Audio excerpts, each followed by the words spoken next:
Assalamualaikum everyone. Today we will be learning how to solve word problems related to fractions. Now, whenever the word problem is given, we have discussed it in class that there are four steps towards solving the word problem. The first step is that you read the word problem really carefully and highlight all the important information that is given to you. Now, when we read this, let's start reading this word problem. The word problem says that Anne had 288 tickets. Now, one thing you can do is that you can highlight while reading the question all the information that you think is important. Anne had 288 tickets to sell for a charity. She sold 29 of the tickets to her family. Okay. So, and one third of them to her friends. Now, the second step is that you need to find out that how can you need to know and understand that is there any way to represent this data? Can you make a model out of this thing? And if you can, then how? Which model should you use?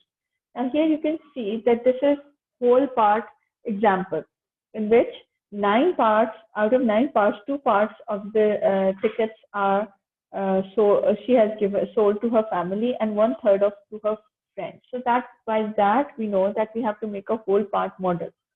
And whole part model, now this you can see we have divided her tickets into 9 portions. Now the question arises why we have divided into 9 portions, 9 parts. We've divided into 9 parts because she sold out of 9 parts. She sold 2 of them to her family. So that means that we have to make it into 9 parts. 1, 2, 3, 4, 5, 6, 7, 8, 9. Now, do you think this bar chart represents the amount? Yes, it can represent the amount.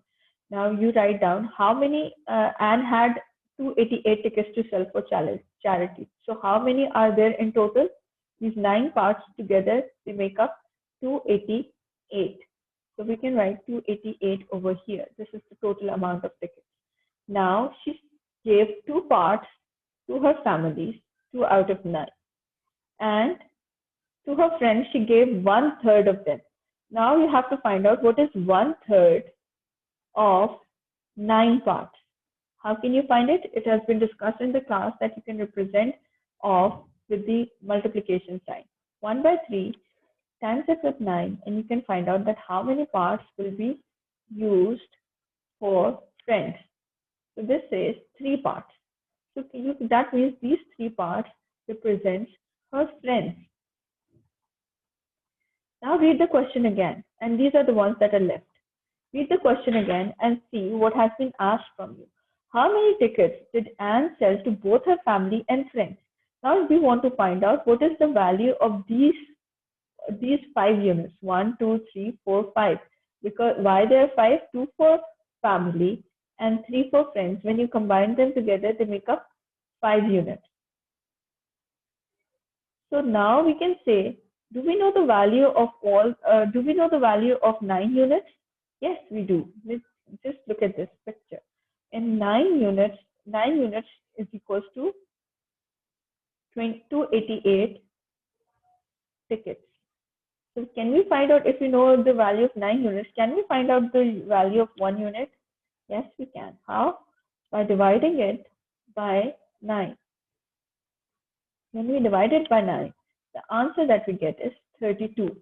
So that means that this single unit represents 32 tickets. Now, how many tickets are there in all together? How many units are there all together that we need to find out? 5 units.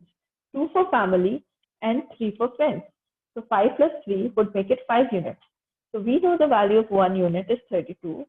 So for 5 units, 32 times it with 5. And the answer that you're going to get is 160. So she gave 160 of the tickets to her family and friends. Now, let's quickly move on to part B. That is how many tickets were left. Just look at this. How many tickets are left? Just look at the units. 1, 2, 3, 4. 4 units are left. Now we know the value of a single unit. What is going to be the value of, what is going to be the value of 4 units altogether? 1 unit is equals to 32.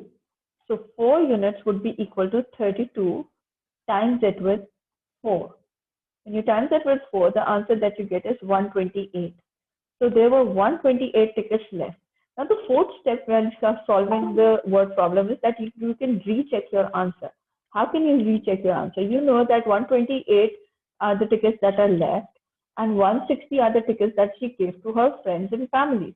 So when you combine them together, the answer should be equal to 288.